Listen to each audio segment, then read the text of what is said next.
Speaking of soft versus hard, and we've been sort of working with that theme during the course of the program, one of the things that I think we can all agree on, we may debate whether we like a soft bed or a hard bed or how we would like our eggs, but what I think one of the things that we can all agree on is that we don't like hard feelings among our family, right? I mean, and I get it. Okay, every family is different. Every family is unique. Every family has its struggles. But when you put the combination of the passing of a loved one and money or what to do with it or assets or property, you put that together and you can get some pretty hard feelings pretty quickly. A lot of those sort of issues that were sort of lurking in the background really come to the forefront and are laid raw when you're dealing with such a highly emotional type of circumstance. And you know, it's funny, and we've certainly worked, we've been executor and trustee on just countless estates over the course of the past 25 years. And what's unique is that it often comes down to more of the personal property that is the sort of the real fight or the real struggle. It's easy to divide up an investment account. It's easy to divide up a bunch of mutual funds or stocks or whatever the case may be.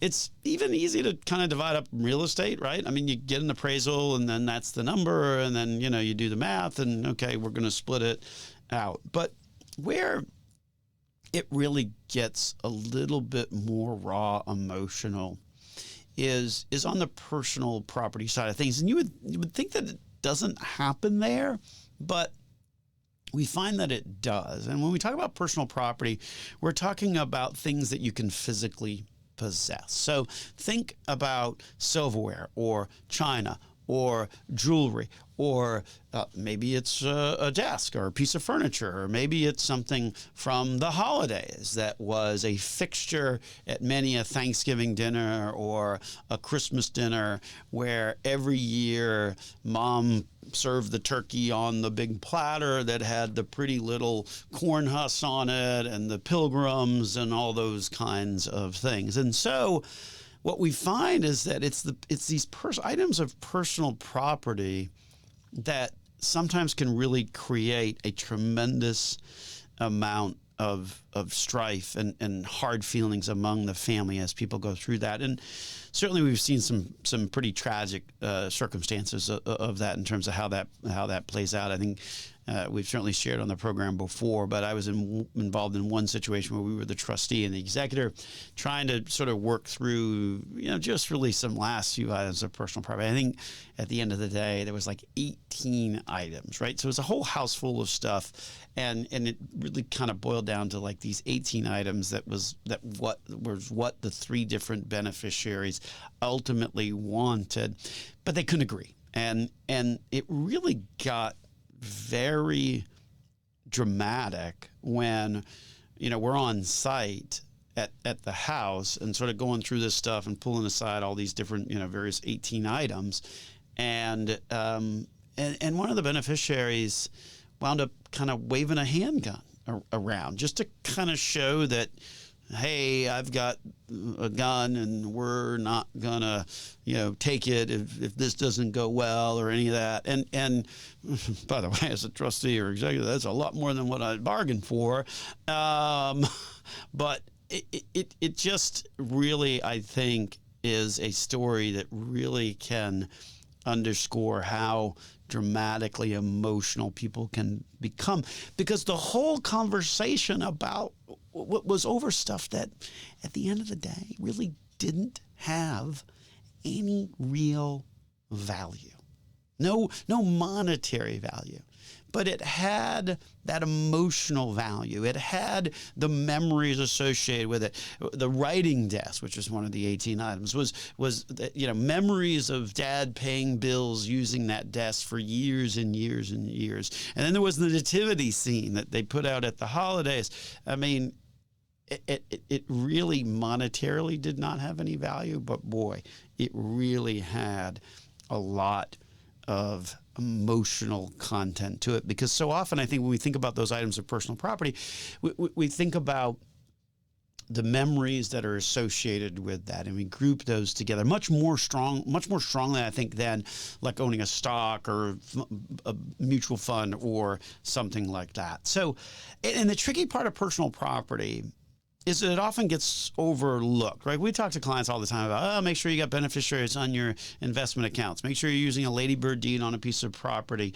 But the stuff that is personal property, you can't really put a name on it, right? I mean, you can't take your coffee mug and, kind of say, this goes to, little Johnny. I mean, granted, you can have a monogram coffee mug, but I mean, you can't really have it as a titling of the coffee mug. And so far too often that stuff gets overlooked. And so we've got a lot of things that we want people to be thinking about now to really try and avoid this. So we've got a list of 3 or 4 items to really kind of be thinking about as we think about these items of personal property. So welcome on into the program. This, of course, is Dollars and Cents, where we help you make sense out of all of life's decisions involving your dollars. One of Central Florida's longest running radio program, also one of the top 25 financial planning podcasts on the World Wide Web. My name is Joel Garris, certified financial planner, certified financial fiduciary at Nelson Financial Planning, where we got a team of great folks. Matter of fact, next week we're going to be joined by one of those folks, Christina Lamb, talking a little bit about some energy credits because it's really hot out there. She may want to think about ways that I could maybe save on my utility bill. So she'll be joining us next week. But during the week, obviously, the entire team, myself included, stands ready to help you change your life with a successful and cost-effective financial plan. So what are the things that you can really be thinking about to help avoid these issues that we've seen come up when it involves personal property? Well, first of all, it starts with naming the right personal representative or executor under your will. That's the person that's going to have to make the decision involving personal property. Because remember, personal property, you can't title it. Personal property goes through the will to whoever has been named in that document.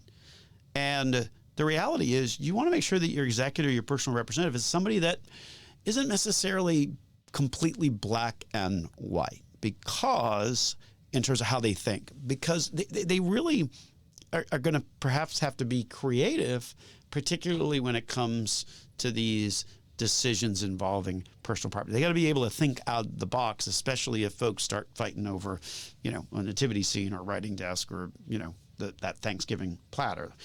Another thing you can do beyond kind of naming the right person is to make sure that you spell it out in your will. See, most wills reference a personal property memorandum that you can sign and date. It's not part of the will. It's a separate document. The reason it's a separate document is it avoids the notion of, I got to go see the lawyer to change the will because the Thanksgiving platter actually, last Thanksgiving, it fell on the floor and cracked into a million pieces. So I threw it away. So it's no longer something that Susie's going to get. It's going to have to be something else. And, I need to go see the lawyer. The point of a personal property memorandum that you can just simply sign and date that becomes part of the will is to be able to do that and do that more easily as things, particularly personal property items, change on a regular basis. And then I would certainly look at specifying a distribution method. Maybe that's specifying lottery. Maybe that's specifying drawing cards. Maybe that's specifying drawing numbers and then staying in that numbered sequence in such a way so that everybody feels like they're getting an equal opportunity to make a selection of whatever the personal property item is. And then lastly, make sure, to the extent that there's any heirlooms involved, make sure you get those appraised because that's part of figuring out the equitable distribution of the personal property. If there's a valuable desk or a valuable piece of tchotchke or a valuable piece of artwork, if you got a number, if you got an appraisal, then that becomes a number, and then that way you can kind of make sure that things are getting equitably distributed. Combined with the fact that if you do decide to donate anything, having that appraisal is going to be necessary to make sure that you're able to justify the tax deduction with the IRS. Bottom line, folks, on this, take the time to talk about it, take the time to write it down. Don't assume. The name of the game is you want to avoid those hard feelings among your loved ones. And unfortunately, it often comes up in an area where you wouldn't kind of think that it might, involving personal property when someone passes. We're going to take a break and continue after these messages here on Dollars and Cents with Joel Garris of Nelson Financial Planning.